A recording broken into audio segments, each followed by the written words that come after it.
नमस्कार। आज हम सोनम राजा रघुवंशी हत्याकांड से जुड़ी जो भी जानकारी सामने आई है उस पर एक गहरी नजर डाल रहे हैं।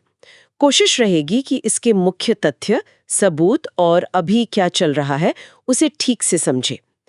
सोचिए जरा, एक जोड़ा, नई नई शादी हुई, हनीमून के लिए मेघालय गए और कुछ ही दिनों में पूरी कहानी बदल गई। 11 मई 2025 को शादी, 20 मई को हनीमून शुरू और फिर 23 मई को दोनों लापता। आखिर हुआ क्या? चलिए इसको समझते हैं। तो कहानी शुरू हुई इंदौर में शादी से, फिर सोनम और राजा हनीमून मनाने मेघालय पहुंचे और 23 मई के बाद से उनका कोई अता पता नहीं चला। फिर अगले ही दिन मतलब 24 मई को उनकी जो किराए की स्कूटी थी वो शिलोंग सोहरा रोड पर मिली, लावारिस। हाँ, और फिर 2 जून को एक बहुत ही दुखद खबर आई। राजा का शव सोहरा के पास, वो वीसोडोंग फॉल्स है ना, हाँ। उसके पास एक गहरी खाई से मिला। ओह, तो इसके बाद पुलिस ने क्या किया? मामला तो बहुत गंभीर था। बिल्कुल, मामला गंभीर था तो मेघालय पुलिस ने फौरन एक्शन लिया। एक स्पेशल इन्वेस्टिगेशन टीम मतलब SIT बना दी गई। फिर देखिए 9 जून को इस केस में एक बड़ा ट्विस्ट आया। क्या हुआ 9 जून को? पुलिस ने सोनम को गिरफ्तार किया, उत्तर प्रदेश के गाजीपुर से। और सिर्फ सोनम ही नहीं, उसके साथ उसका कथित प्रेमी राज कुशवाहा वो भी पकड़ा गया। और साथ में 3 और लोग, आकाश राजपूत, विशाल चौहान और आनंद कुर्मी, इन पर हत्या में मदद करने का आरोप है। पत्नी, उसका कथित प्रेमी और 3 और लोग, मतलब ये तो। पुलिस इसे एक प्लान्ड मर्डर मान रही है। जी हाँ, बिल्कुल। पुलिस सूत्रों का तो यही कहना है कि ये हत्या कथित तौर पर सोनम और राज ने मिलकर प्लान की थी और इन 3 लोगों को हायर किया गया था मदद के लिए। और जो सबसे चौंकाने वाली बात सामने आ रही है वो ये कि पुलिस मानती है ये उनकी चौथी कोशिश थी।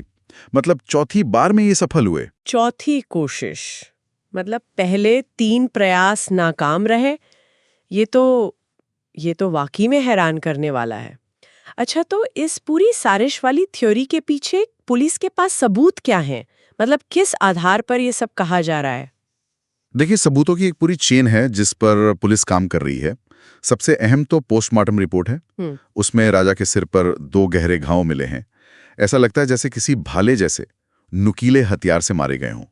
ओह, और इसके अलावा? इसके अलावा मोबाइल लोकेशन डेटा है, CCTV फुटेज है कई जगहों के, जिसमें कुछ संदिग्ध गाड़ियां और लोग नजर आने की बात है। फिर एक खून लगा हुआ कोट मिला है। एक खुकरी, मतलब एक तरह का चाकू होता है, वो भी बरामद हुई है। और जाहिर है कॉल रिकॉर्ड्स, किसने कब किसको फोन किया।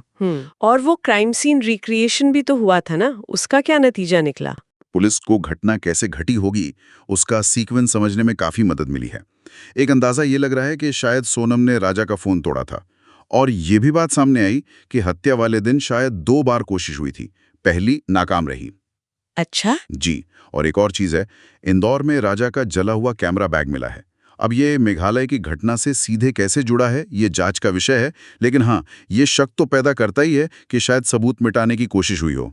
और हाँ, वो इंदौर वाली CCTV फुटेज जिसमें राज कुशवाहा, जो कथित प्रेमी है, वो राजा के अंतिम संस्कार में शामिल दिख रहा था। ये तो शक को और पुख्ता करता है, जैसे वो सब कुछ नॉर्मल दिखाने की कोशिश कर रहा हो। तो अभी लेटेस्ट क्या चल रहा है केस में? लेटेस्ट अपडेट यह है कि 21 जून को शिलोंग की कोर्ट ने सोनम और राज कुशवाहा को 13 दिन की जुडिशियल कस्टडी में भेज दिया है। मतलब न्यायिक हिरासत, जांच चलने तक या बेल मिलने तक जेल में। और बाकी 3 आरोपी? वो पहले से ही न्यायिक हिरासत में हैं। तो मतलब सभी मुख्य आरोपी फिलहाल पुलिस की गिरफ्त में न्यायिक हिरासत में हैं। तो अब आगे क्या होगा? जांच किस दिशा में जा रही है? देखिए, अब पुलिस फोरेंसिक रिपोर्ट्स का इंतजार कर रही होगी, जैसे खून के सैंपल की जांच, मिले हथियारों पर फिंगरप्रिंट्स वगैरह। जो भी डिजिटल सबूत मिले हैं, कॉल डेटा, CCTV फुटेज, उनका और बारीकी से विश्लेषण किया जा रहा है। मकसद यही है कि केस को एकदम पुख्ता बनाया जा सके। उम्मीद है कि अगले कुछ दिनों में चार्जशीट फाइल करने की प्रक्रिया भी शुरू हो सकती है। फिर पता चलेगा कि पुलिस किन धाराओं में क्या-क्या आरोप तय करती है। मतलब अभी जांच चलेगी और फिर मामला अदालत में जाएगा। जी बिल्कुल, फिर अदालत में सबूत पेश होंगे, बचाव पक्ष अपनी दलीलें देगा, तब जाके तस्वीर और साफ होगी। ये सब सुन के एक सवाल मन में आता है, अगर ये आरोप सही है तो शादी के इतने कम समय में इतनी भयानक और कथित तौर पर इतनी प्लानिंग के साथ इसके पीछे की वजह क्या हो सकती है? ये शायद हमें पूरी जांच के बाद ही पता चले, पर सोचने पर मजबूर जरूर करता है।